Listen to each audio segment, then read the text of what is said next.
We can say all the right things. We can do all the right things that make us look like an ethical person, like a spiritual person, like a Dharma practitioner, like a trustworthy person. We can tell the truth. We can, say what other people need to hear in a way that benefits them. But if all of this is done without a motivation of compassion, then it really lacks essence, it lacks heart. It's a superficial external facade of goodness. So it's very important that we always come back to our motivation, even if it's one that's constructed, that's artificial.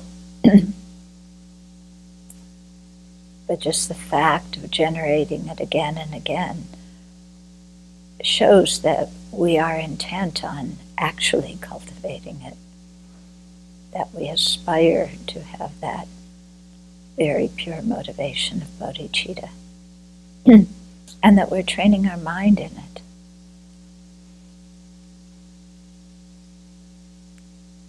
So with that kind of thought, let us share the Dharma together this afternoon. One of my favorite stories is a story of Lama Tisha, who helped to bring Buddhism to Tibet in the second transmission. And one day he was watching a man circumambulating a stupa. And, the man's circumambulating. He has his mala. He's mumbling, Om Mani Padme Hum, walking around the stupa. And, looks like really good practitioner. And Atisha said to him, "Well, it's very good you're circumambulating the stupa, but it would be better if you practiced the Dharma."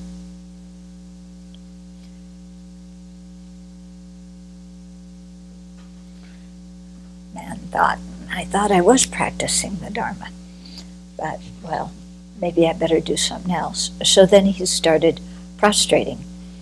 So the stupa was there. He started prostrating to the stupa, up and, because we have this practice of doing 100,000 prostrations, so down and up and prostrating, and, doing it regularly. Everything looks very devoted.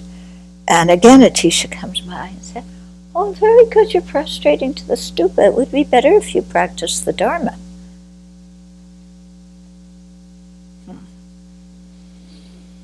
So the man thought, "I thought I was. Well, let's try something else."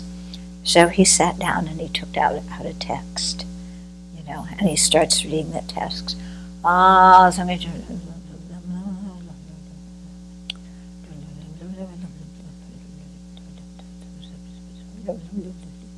So you turn the Tibetan pages like this.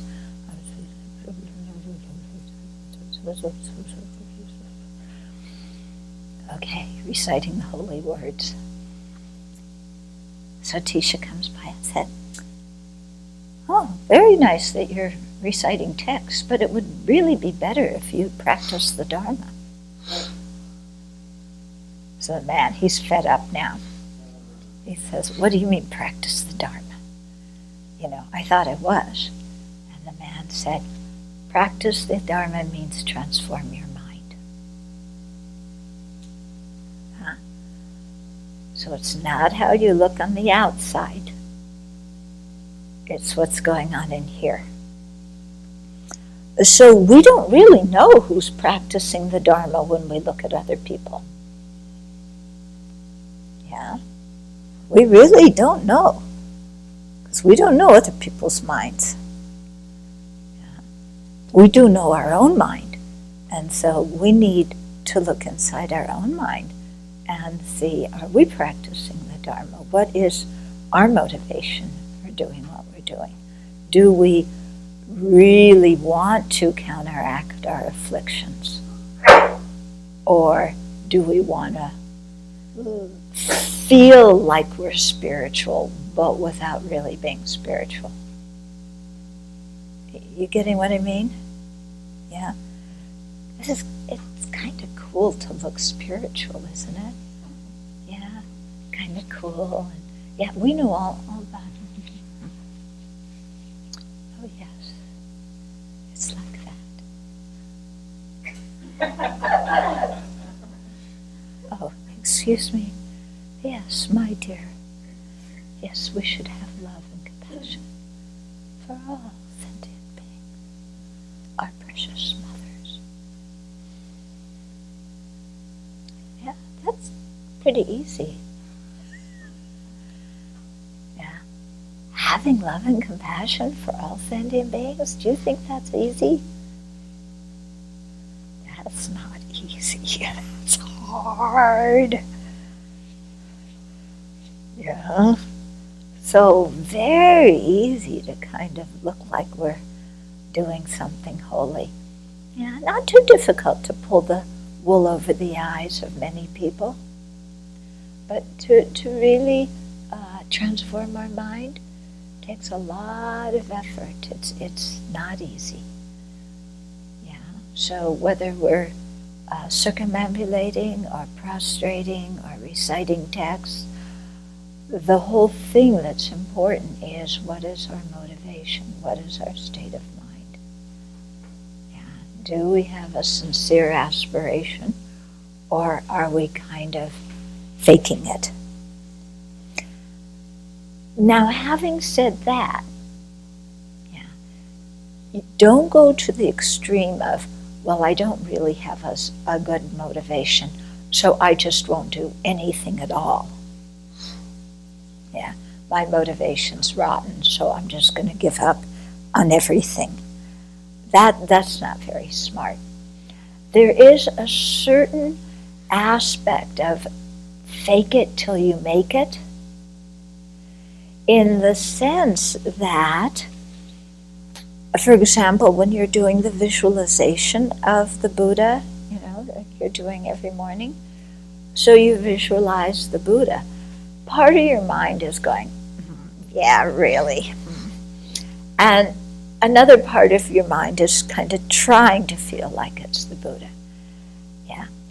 So that's good enough. Yeah, that's good enough. If you're pretending that you really see the Buddha, that's rotten. But if you're training your mind, you're practicing it, you're faking it until you make it, that's good enough. You have that honesty with yourself about what you're doing.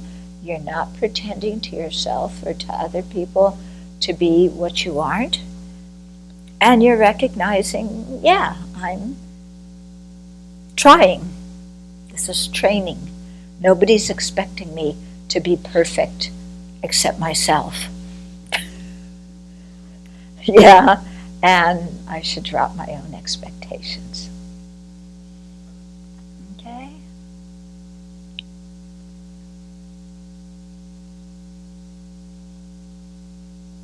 What really isn't good is when we know we're faking it, and we're deliberately faking it to get some kind of worldly benefit.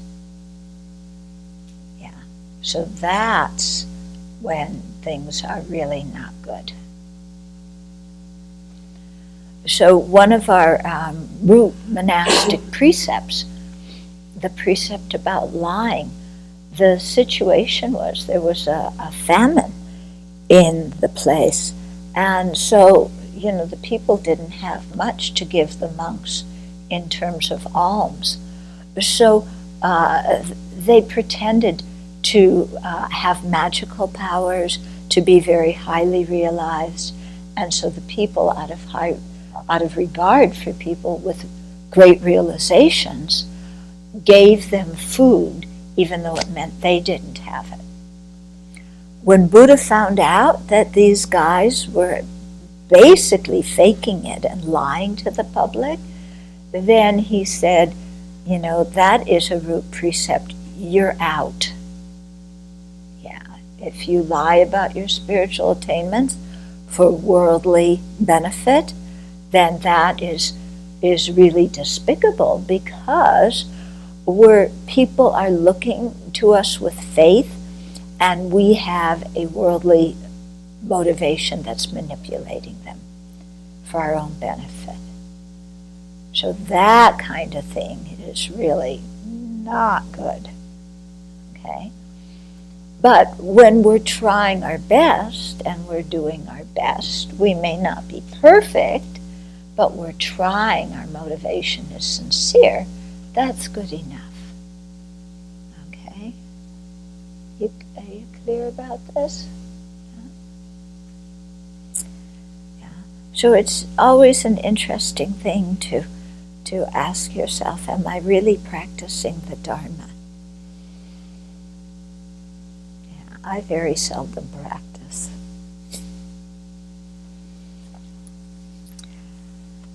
Okay, let's go on with the ceremony here. So we're at the section of going forth and giving the Shramaneri ethical restraint. So the Upadhyaya now says to the candidate, most sentient beings, I'll read the whole paragraph and then go back and describe it. Most sentient beings in the 6 realms have obstacles to receiving the precepts. Only human beings are able to receive them. Still, hindrances exist, and so not everyone is fit to receive them. Since you do not have hindrances or obstacles, you are able to receive the essence of the ethical restraint. You should generate a superior intention while reciting the words of refuge. That is, wish to save and protect all sentient beings and to liberate them with the Dharma.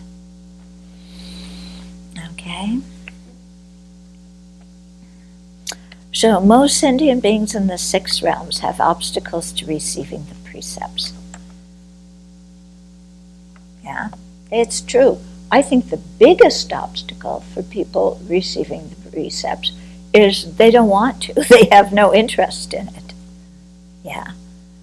So that's a big mental obstacle, It's like spirituality, religion, who cares about that? Let's just make money. I'm not really interested in religion is a bunch of hocus pocus, that kind of attitude. So I think that becomes a big obstacle. Okay, but even withstanding that obstacle, there's more. Okay, so first of all, you have to be a human being. Okay, and then still hindrances exist. So not everyone is fit to receive the ethical restraint. So then there's a number of conditions that have to be met in order to receive the one. So, okay, let's look at some of the things that are obstacles. So one is called a border offense. Okay, so that means someone has taken the 5 precepts or the 8 precepts and they've broken from any of the first 4 from the root. So I went through those first 4 yesterday. Okay, so even you haven't been ordained, you have 5 precepts or 8 precepts, but you break one of them from the root. Okay, so those people who have are no longer considered as those in the heartland of Buddha Dharma. They're considered kind of outsiders in the borderland, because ethically they're kind of in the borderland. But if the disciple has broken one of the 4 serious precepts as a layperson, with lay precepts, that misdeed may be serious, intermediate, or minor in severity. So even they've broken one of the four. Was it a serious breach, a middle breach, or a minor breach? Okay. So a Vinaya master will consider the individual to see if the disciple is disqualified from receiving the monastic precepts. So if the misdeed is of an intermediate or minor level, the disciple must have confessed and purified it before the ordination master. Okay? And in that case, then the ordination master can say the person is qualified. Okay? Yeah, the second one is somebody who's ruined the pure conduct of a bhikshu or a bhikshuni. Yeah. So somebody who has had sexual relationships with somebody who is fully ordained. So also you can see that's a big hindrance because it shows a lot of disrespect for the Sangha, and it's causing somebody else to lose their own ordination. Yeah. There was a situation that came up once where somebody had done that, but then it turned out that the person who was the monastic actually had broken their precepts before this sexual encounter, so actually wasn't a monk. Yeah. So you can see this monk was in big trouble. Yeah. He had already broken, he had already parajikad. Parajika is the root offense, and yet was still wearing robes and then had sexual relationships again. So that person who had relationships with them wasn't disqualified because that person wasn't an actual monk at the time. But the person who was pretending to be a monk was creating a whole ton of negative karma by wearing robes when not actually having the precepts and not actually being a Sangha member. Okay. Then the third disqualifying factor is being a thief. Okay. So here, a thief, it doesn't mean that you're breaking into someone's house at night. Here, thief means somebody who knows that they should not listen to a Sangha karman, but generates a very negative attitude towards the Sangha and then eavesdrops when the Sangha is doing a Sangha karman. Okay?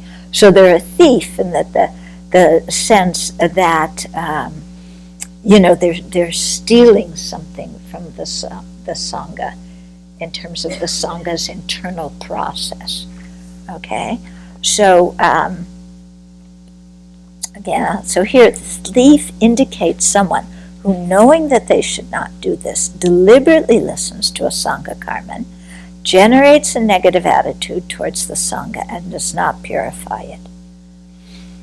Okay, so in the accounts of the third council, there was a thief who was a non-Buddhist who, for the sake of gain and honor, shaved his head and went forth. He proclaimed wrong views about the Dharma and the Vinaya and interrupted Sangha karmans.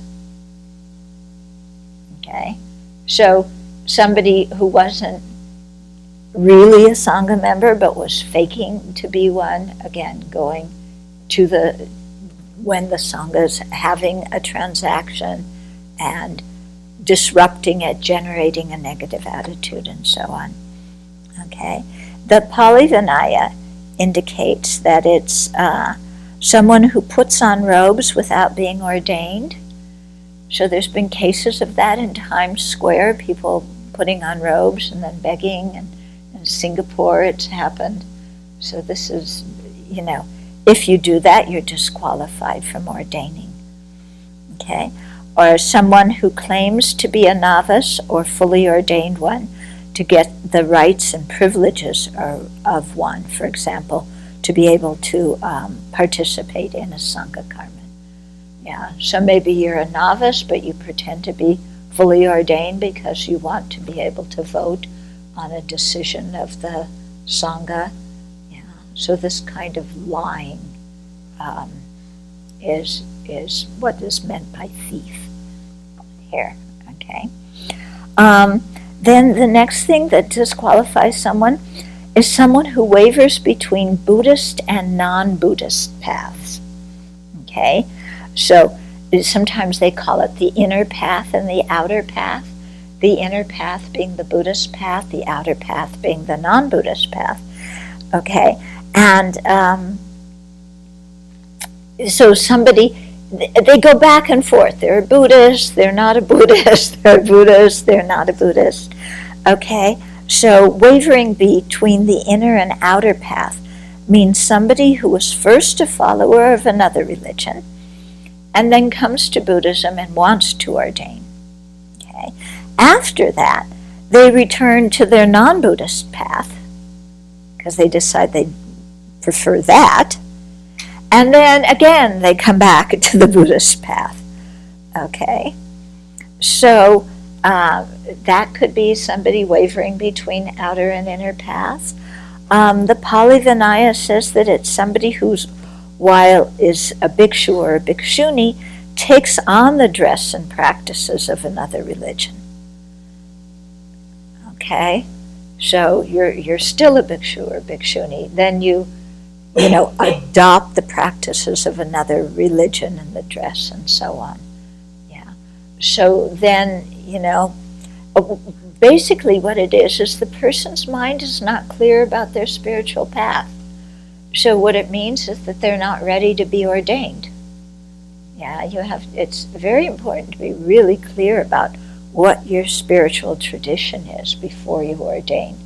Yeah, and so here's somebody who's this one, back and forth, yeah.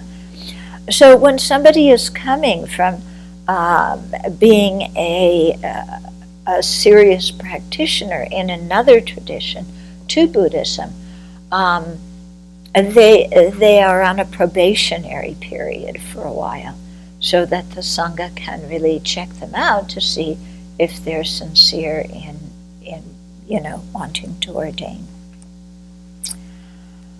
Okay, then the next one is somebody, here's called a Pandaka. Yeah, so Pandaka it's one of those things that everybody has a slightly different version of it, okay? But what it basically comes down to is there are irregularities in somebody's sexual organs. So maybe they have both sexual organs, maybe they're a eunuch, sometimes it includes people who are voyeurs. Yeah, there's some kind of irregularity there. And so here the difficulty is that when you ordain, you have to either join the Bhikshu Sangha or the Bhikshuni Sangha. There's no third Sangha, And so you have to know kind of which Sangha somebody's ordaining in. Okay, and then comes the five, what they call the five heinous actions. So these are very severe negativities that usually after somebody dies, they go straight to the lower realms without any kind of time in between. Yeah, it's a do not pass go, do not collect $200 kind of situation. So somebody who's committed patricide or matricide, who's killed their mother or their father. Nowadays, when there's assisted suicide, then, we have to really look carefully at people. And if somebody helps, kill their mother or their father, does this fall into this kind of category here? Because from a Buddhist viewpoint, even encouraging death or participating in somebody's taking their own life or taking somebody else's life is considered destructive karma. Okay? And the reason for that is because our mother and our father are the two people who, in a worldly way, have been the kindest to us because they've given us this body. And it's on the basis of this body that we have the opportunity to practice the Dharma. So they're very strong objects with which we create karma. Okay. The third of the five is killing an arhat, so a liberated being. The fourth is causing schism in the Sangha. So when you have a group of Sangha, and through what you're doing, you divide them into two groups with at least 4 people in each group. In other words, it's you're causing problems, you're causing disharmony in the Sangha. Yeah. When the Sangha is in disharmony, nobody practices very well. When the Sangha is in disharmony, the lay people lack inspiration because what do they see? They see a group of Sangha members just quarreling with each other, and then that makes them lose faith in the Dharma. Okay. And then the fifth one is causing the Buddha to shed blood. Yeah. So the Buddha's cousin, Devadatta, was an expert in doing that one. Okay. That one's hard for us to do, the Buddha isn't here. But it could be, causing your spiritual mentor to shed blood with a very vicious mind. Okay, then you're asked, are you a non-human being? Because there are certain kinds of nagas and spirits and so on that can appear as human beings. You have to be a human being to be able to be ordained. You can't be an animal. You can't be somebody with both male and female organs. You have to know your name. You have to know your preceptor's name. You have to know your age. You have to have a bowl and robes. And then there's a question, do you have permission from your parents? Okay. So clearly in ancient times, you needed permission from your parents. Actually, if you were a woman, you needed permission from your husband. If you were a man, you didn't need permission from your wife. You could just walk out. Yeah, a little bit of inequality there. But, you can see that, what it really means is, have you settled things with your family? Is your family okay with it? Now, in my particular case, and there's many people like me, my family was not keen on the idea of me ordaining, okay? But I did what I could to communicate with them. I was an adult. I was capable of making my own decision, and nowadays in society, people are respected as adults who can make their own decision. In ancient times, you didn't get married without your parents' consent. And you had to marry who your parents wanted you to marry. Now you can marry whoever you want. So in the same way, you can make your own decision about getting ordained. This one is not one that is held to now. Although it is good to talk to your parents and have their blessing. It's, it always eases the situation. Okay, then are you in debt? Yeah, so somebody who owes money cannot ordain. Yeah, you might say, well, I thought being a renunciate, you're not supposed to have any money. You're supposed to give up any money. So what is, if I was in debt as a layperson, what does it matter? Now I don't have any money and I'm a monastic, so that should be okay. Well, no, it isn't okay, because whoever you owe money to is unhappy, and they want the money that is owed to them.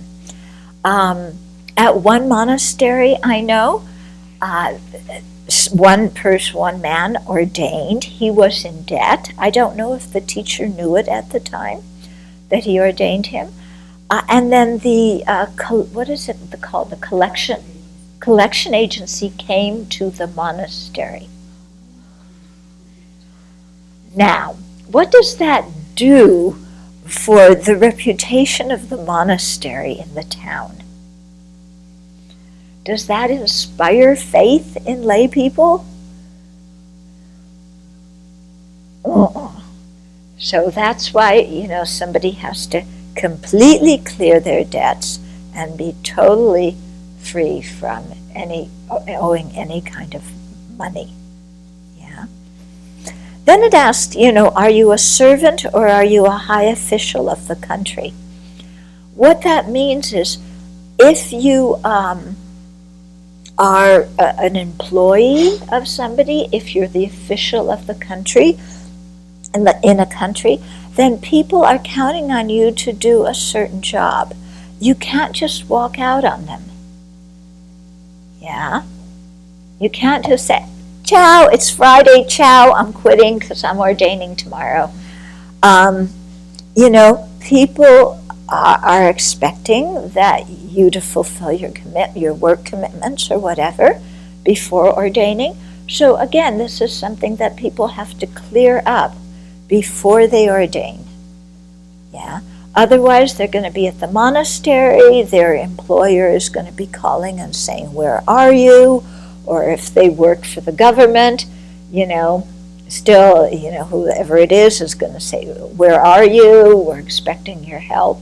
So again, that's difficult for the person, for the lay person, for the monastery. So what it's boiling down to in these kind of situations is, before you ordain, you have to have all your worldly things cleared up. Yeah? You can't owe any money. You can't be in the middle of a big project at work. You can't have responsibilities to all sorts of other people. Because if you do, then, other people they're going to be unhappy. Yeah? So you have to settle all of those things, and then you ordain. Yeah. And then in that way, too, your own mind is peaceful when you ordain. Because if you ordain without having settled all your worldly things, then, those things are going to come to you in the monastery and disturb you. And you're not going to have a peaceful time when you're trying to practice. Okay, so all of that needs to be cleared up. And I think that's why the initial thing of having your parents' consent was important too, so that your parents don't come to the monastery crying and screaming and so on. I heard about something in Taiwan some years ago where there was a Buddhist camp and a very motivational speaker, and then all these young people. It was a camp for university students. A bunch of them ordained, like suddenly, without checking with their parents and everything. And when the parents heard that, they came to the monastery. They were infuriated. Yeah. So, it's just kind of whatever your family situation was. For example, I was ordained. I was married before I was ordained. So I had to clear the relationship with my husband, make sure things were, taken care of, that it was clear between us. Because, who wants to be ordained and then having your husband come and say, but I love you, come back to me, and you're sitting there, oh, honey, pay me home. Yeah? So it's much more peaceful. You take care of all of that stuff first. Okay? Yeah, and then it also, it asks if you have a severe illness. Yeah, so it mentions specific illnesses here. But what it means in general is, if somebody has a severe illness or a severe injury, some kind of thing that makes it physically difficult for them to partake in Sangha activities, then it's best that they don't ordain. Yeah. So it's not being discriminated against, but it takes a healthy body to be ordained. because you have to bow, you have to, chant, you have to, sit for a long time, you have to stand for a long time, you have to do all these things. So you need to be in good health. Yeah, so somebody who's not in good health, or somebody who cannot walk easily because of some injury or deformity or whatever, then it makes it difficult for them to participate in the Sangha activities. Yeah. So for those people, and somebody also has to be in good mental health. Yeah. If somebody has a mental illness, then it needs to be dealt with. It needs to be under control. Again, because if you have a severe mental illness, you come into the Sangha, you're not going to be able to keep up with what the Sangha's doing. And you're going to be unhappy, and the people in the monastery won't be happy either. Okay? So you might look at those kinds of things and say, well, that's kind of discriminatory, How come I have to, have my debt settled and my job settled and my family settled and good health and this and that, Isn't that just discriminatory? It's not discriminatory. It's trying to create a Sangha community that's going to be able to continue on into the future. Okay? And it's also trying to help the people who ordain have ease in practice. So if somebody has a physical or mental or social or financial or whatever hindrance like that, then it's better that they practice as a lay person, or maybe they take the anagarika precepts, the 8 precepts, and keep those, and practice well like that. Yeah, because like that you have precepts, so you're creating the merit of keeping precepts, you're purifying the mind by keeping that level of precepts, and then you don't have all this conflict inside of yourself, and you don't have the thing with other people of, kind of, the community saying, hey, you need to be here to do that, and you're saying, but, I can't, So that just makes it uncomfortable for everybody.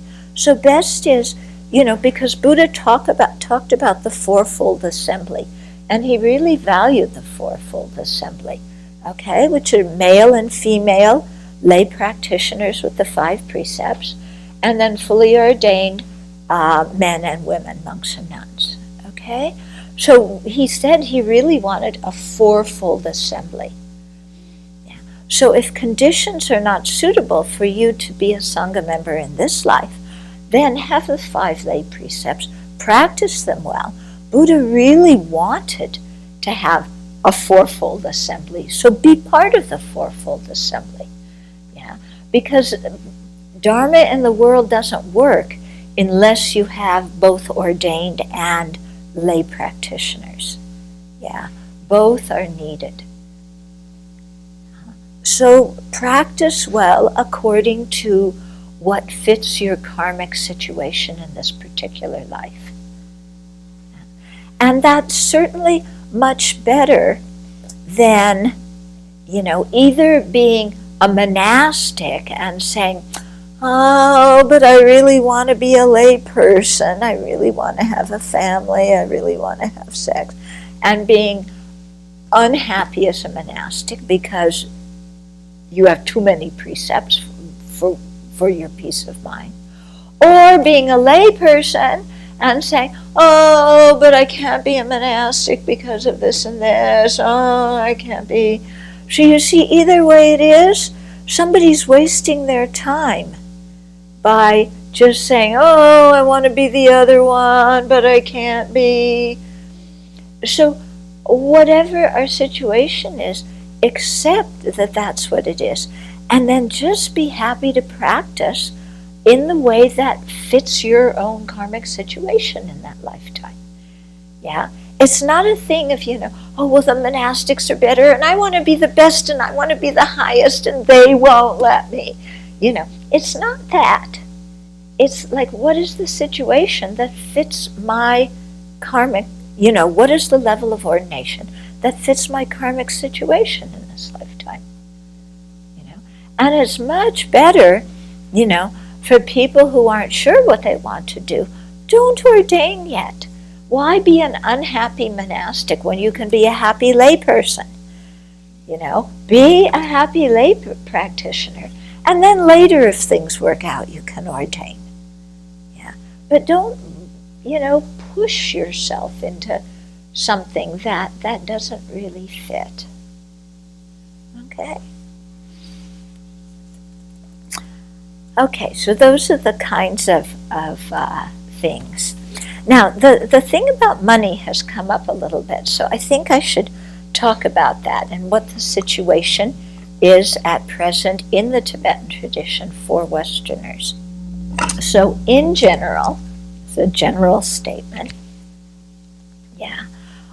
most Tibetan lamas are very happy to ordain Westerners, but they don't take on the responsibility of the, that it says in the Vinaya, of providing the 4 requisites: food, clothing, shelter, and medicine, and the Dharma. Okay. Why? Because they come from a refugee community, and their priority is their own Tibetan monasteries. And if anything, they look to us to help them fundraise so that money will go to their monasteries. Okay?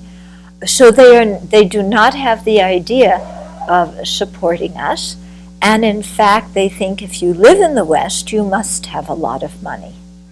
Of course, we all know that isn't true, but some of them who have come to the West, their sponsors or whatever, have want to be generous and whatever. So they take them to shopping malls, they get them all sorts of things. And so some of the lamas just then have the idea that everybody in the West is rich. Yeah. Even if you're poor in the West, you're often richer than people, in the refugee community. Now, having said that, I must say that the condition of the Tibetan refugee community from when I first came, which was 1975, to what it is now has changed tremendously. Way back when, there was real, genuine poverty. Yeah, they were freshly out of Tibet. It was very, very difficult. Now the community is much more settled, but still, when you have huge monasteries, you need a lot of money to run them.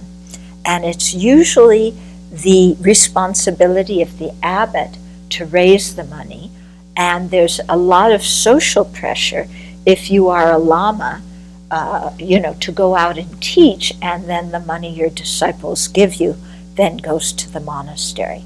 Sometimes it goes to the family to support the family too. That I don't think is so good, to accept money from people because you're a monastic, who have faith in you because you're a monastic, and then give it to your family. Yeah, that happens quite a bit in the community. His Holiness has commented on that. He's not in favor of it either. Okay, but just to realize that it's, if you ordain in the Thai tradition, you are accepted in, you are supported the same as the Thai monks. Yeah. Nun's situation is something different. Yeah. If in the Chinese tradition, if you're living in a community, I think, you are treated like any of the other community members. Yeah. But here in the West, since there aren't many monasteries, then many people are on their own, or they live at a Dharma center. Yeah. If you live at a Dharma center, if it's a residential Dharma center and you live there, they will usually give you room and board and then a stipend, and then you work for the center.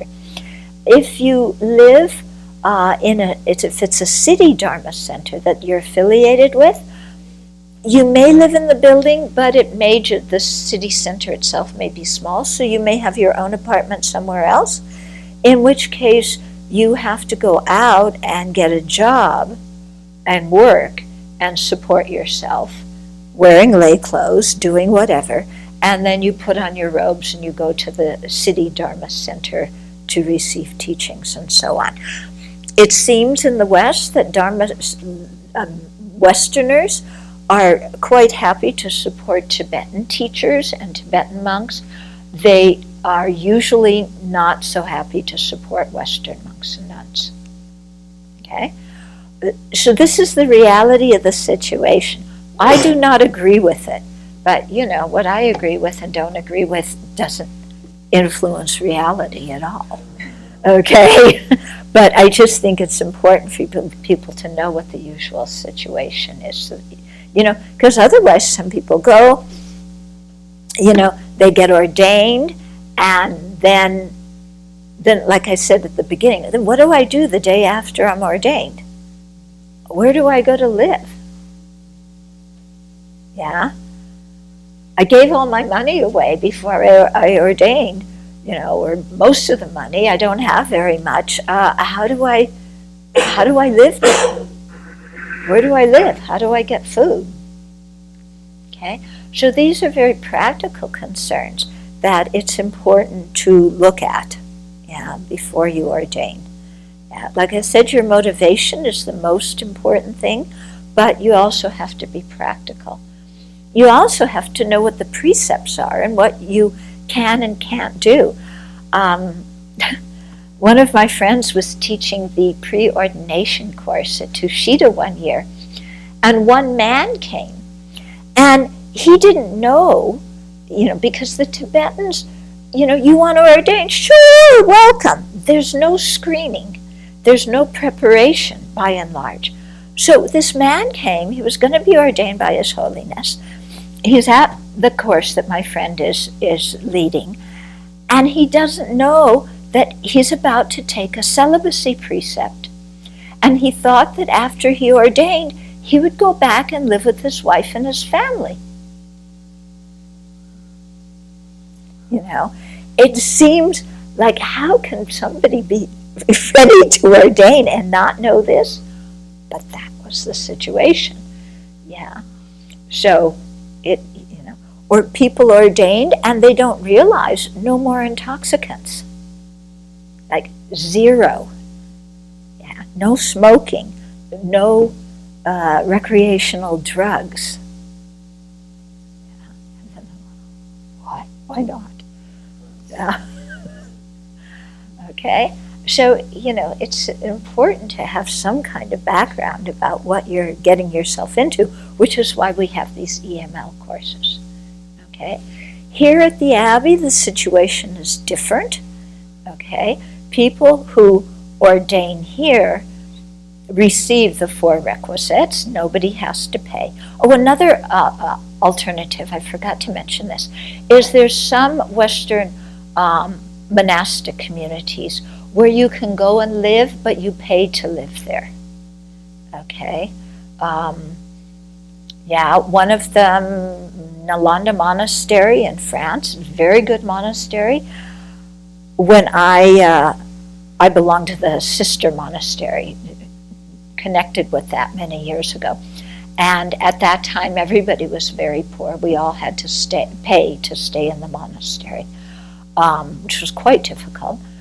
But I thought, that's a temporary situation, then soon, it'll get fixed. Well, I found out that they're still paying to live at the monastery all these years later. So that's another option, I think it's minimal, maybe €5 or €10 a day. I don't know exactly. I know at Gampo Abbey that people pay if you're taking the temporary ordination. I don't know if you have the regular ordination. I don't know if you have to pay or not. You don't think so? Yeah. But with the temporary ordination, they do. Okay? So the way we do things here is quite different. but also in terms of finances, but also our expectations are different, okay? So these other places, you can live there, you can come, you can go, whatever, okay? Here, we only ordain people who are committed to living in this community, yeah? And the reason is that I feel very strongly about, fulfilling that commitment that the Vinaya says to provide the 4 requisites in the Dharma, yeah? And so that means I want to make sure that the people that we ordain are really committed, committed to the Dharma, committed to establishing the Dharma and the Sangha in the West, yeah? And so we only give ordination to people who will live in the community here, yeah, long term, not just short term, but long term. Okay, the use of money here. Yeah, okay. So when people ordain, we say at the time of your ordination ceremony, before you ordain, mentally give all your money to someone else so that when you ordain, you have no money. But afterwards, the people mentally can return it to you.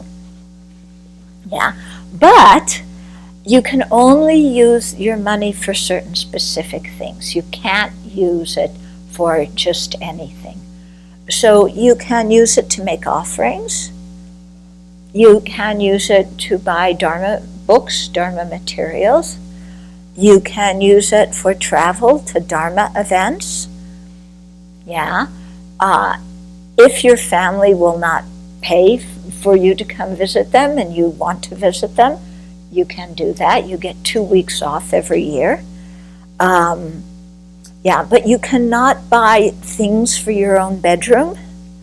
Yeah, you can not buy your own clothes, but you can buy shoes, okay, because shoes are hard to get. Sometimes you have to buy them yourself. But the robes have to come from the community. Yeah. And this is one thing. I was reprimanded at one person's ordination by the Chinese nuns who came because the person was wearing brand new robes. And the Chinese nuns said to me, "Why are they wearing brand new robes? They're a novice, they're at the beginning. They should be using old robes, and get used to being a renunciate." So I've done my best to say to people, when you ordain, you should be wearing robes taken from the robe room. I've done my best to say to people, when your old robes are when they're really threadbare and you can't use them, yeah, then you go there and you take robes. I say that. Many people do not follow. What can I do? Because it's kind of strange, isn't it? When the people who are very junior and inexperienced have really nice robes, and the master who ordained them has old robes. Doesn't that seem rather strange? That the juniors look very spiffy and the seniors look kind of bedraggled? Yeah?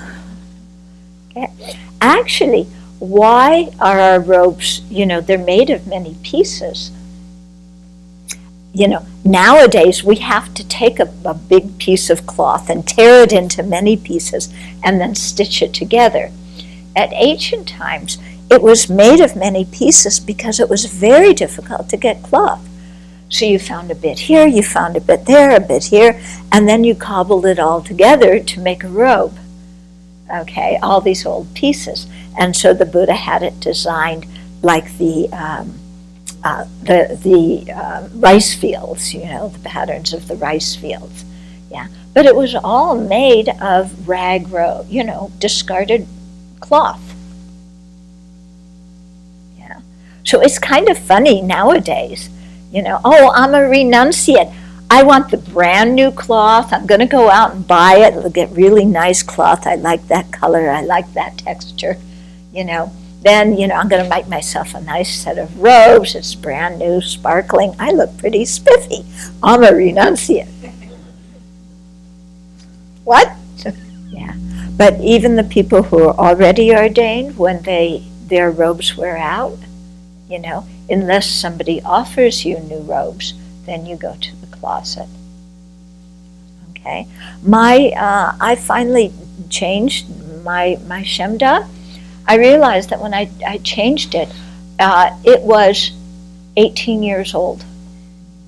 I've been wearing the same 2 Shemdavs for 18 years. So, yeah. It takes a while for things to wear out. Yeah. It's not just, you know, next year, you know, look, this is so old, you know. Yeah. I think that if somebody has an advance directive, then we should honor that because that is their decision of the kind of medical care they want. Yeah. Best thing is to stay out of the way and let our siblings handle it. But if you're in the position where you have to, then, you know, this is what they said that they wanted. We should follow what they wanted. I think it's important to clarify that this is natural death, not wanting to be integrated or Yeah. associated. You know, this is natural. It's not suicide. Yeah. It's different. Yeah. Yeah, quite different. Quite different. It's just letting nature take its course, yeah. Yeah. In the Bhikshuni precepts, we can't ordain somebody who's known as a thief, yeah, or somebody who is melancholy because they're in love. You know, kind of pining, yeah. So I think, you know, there's a few other things too. I mean, somebody who is currently serving a sentence, I think would be disqualified, again, because they have this obligation to pay off to society, like an employee of the government or an employee of a business or whatever. Okay. Yeah. But I think it's kind of implied in the thing of, you know, being an employee, being in the ward of the state in some way. And clearly, I mean, it would be a huge problem in the monastery. That's why in Chinese Buddhism, you know, they burn the 3 cones on your head. Mine have grown back since. But there's 3 reasons for doing it. One is as an offering to the Buddha. Yeah. Another one is as showing that you're willing to suffer to fulfill the bodhisattva path. And the third is that you know, in ancient times, the Sangha was not under the control of the state. The Sangha was more independent and they controlled their own people. So if you broke a precept, the Sangha dealt with it or whatever. So the government usually stayed out of it. Nowadays, of course, it's completely different. But then, so they didn't want people who were criminals, lay people who were criminals, going and putting on robes and pretending to be Sangha members so that the state could not arrest them. Okay? So they figured that you had to really be sincere in your spiritual aspiration to actually burn yourself. Yeah? And so that's how they could differentiate people who were criminals trying to escape and people who were sincere practitioners. Okay. Nowadays, it's, like I said, it's completely different and doesn't matter if you're ordained, you're still under the rules of the state. Yeah.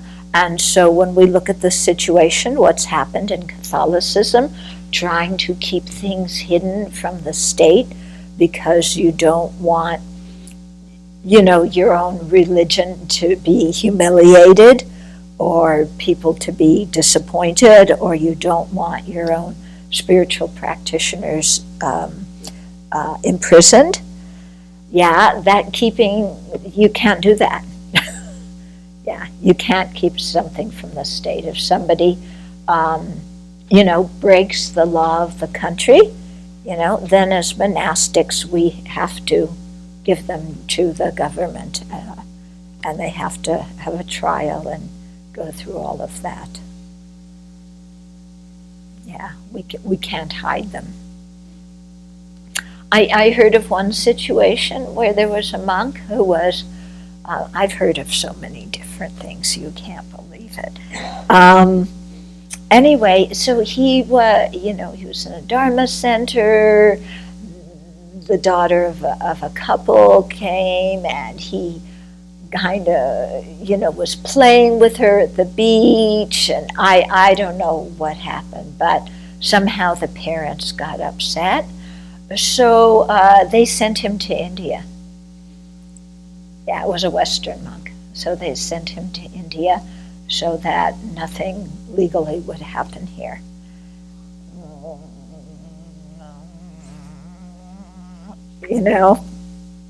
So, yeah. But I think that's kind of, yeah. Somebody's got to be responsible for their own bad actions. And the Sangha can't hide them. Yeah. And actually, according to Vinaya, the secular government is not supposed to get involved in the affairs of the Sangha. But you see in some Buddhist countries, that's what's happened. In Thailand, the secular government has power over the Sangha. Yeah, which creates some difficulties. In India, if somebody broke the law, the Tibetans, they have to face the Indian government. I don't know in Burma what they would do, or Thailand, but nowadays it's usually secular government.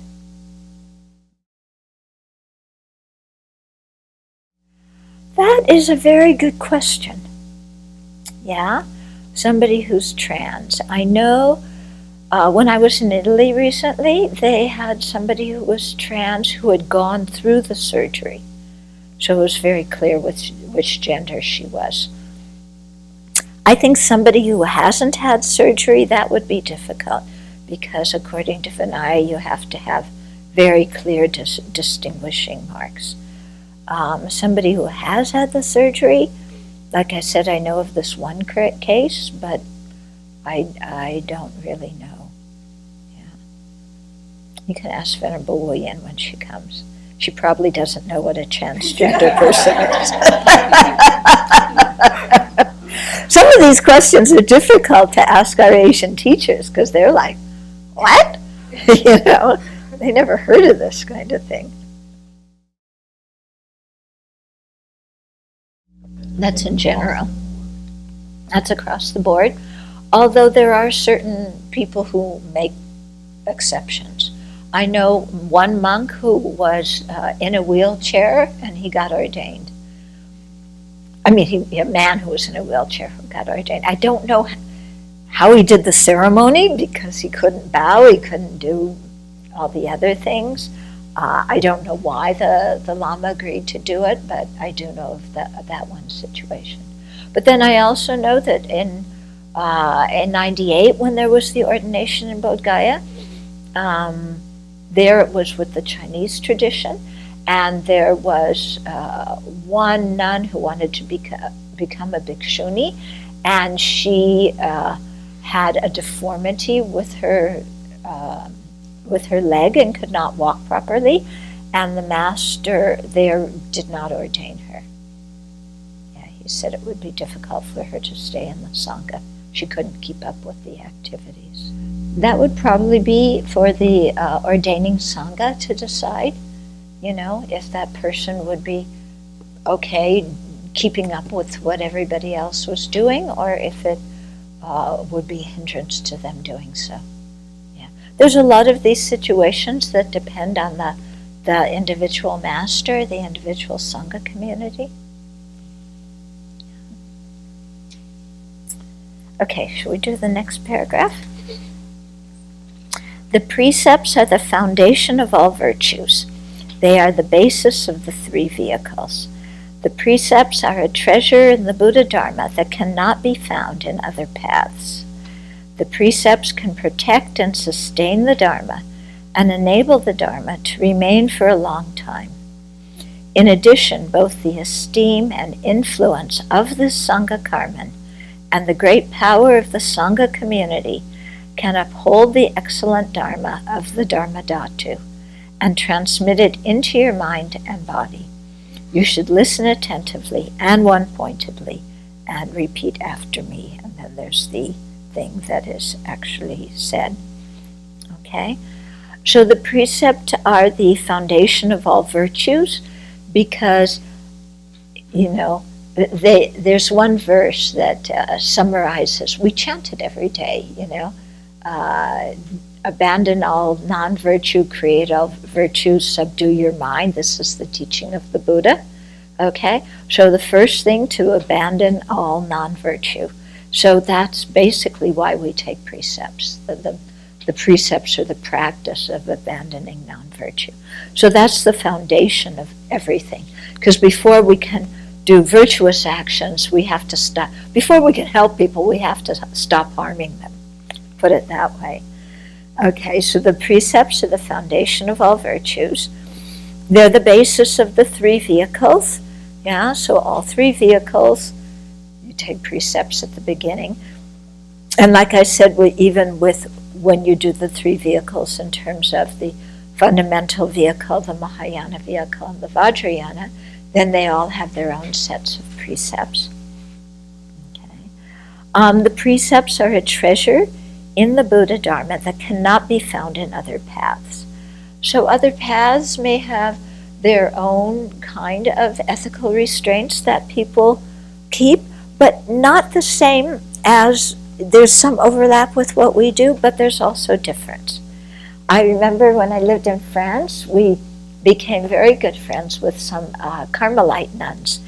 And so a few of us went to stay a weekend or a couple of days with them.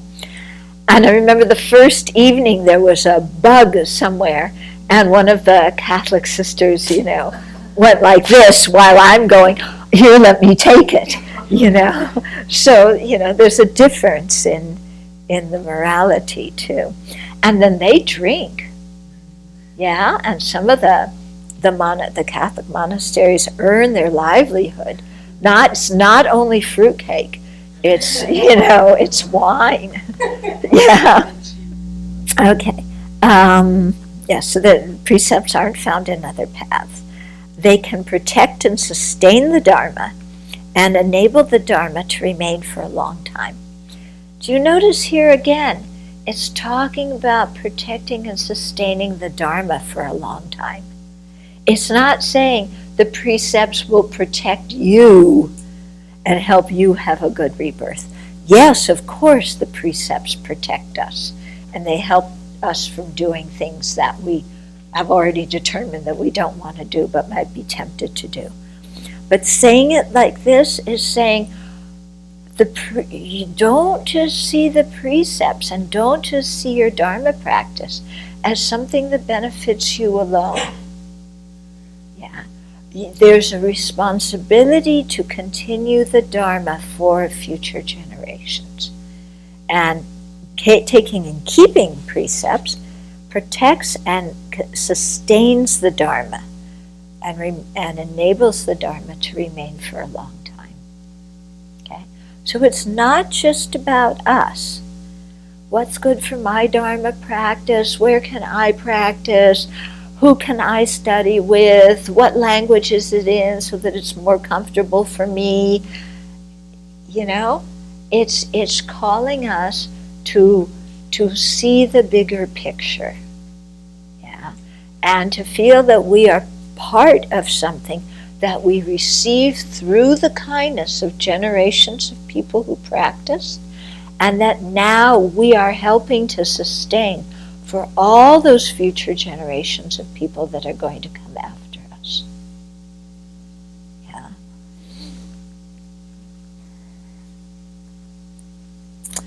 Okay, and then it's talking about the esteem and influence of the Sangha karma, of the Sangha transaction, and the great power of the community can uphold the excellent Dharma of the Dharma Dhatu and transmit it into your mind and body.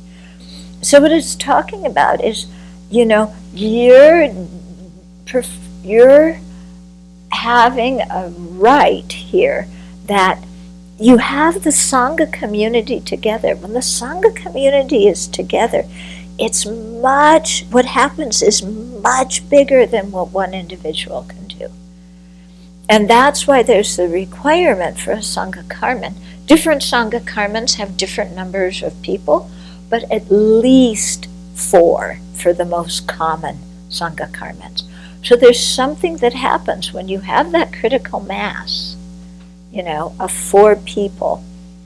There's some power in what the Sangha community is deciding, what the Sangha community is doing.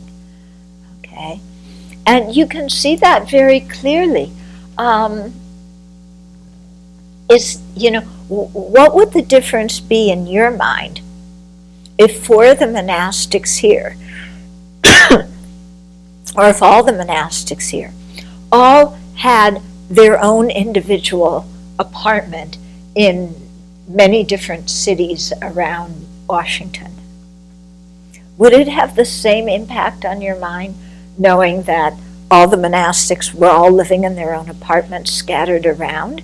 Does that have the same impact on your mind as knowing that they're all living here together, doing something together? That's completely different, isn't it? Okay? So you can see what happens, when you're part of a community like that.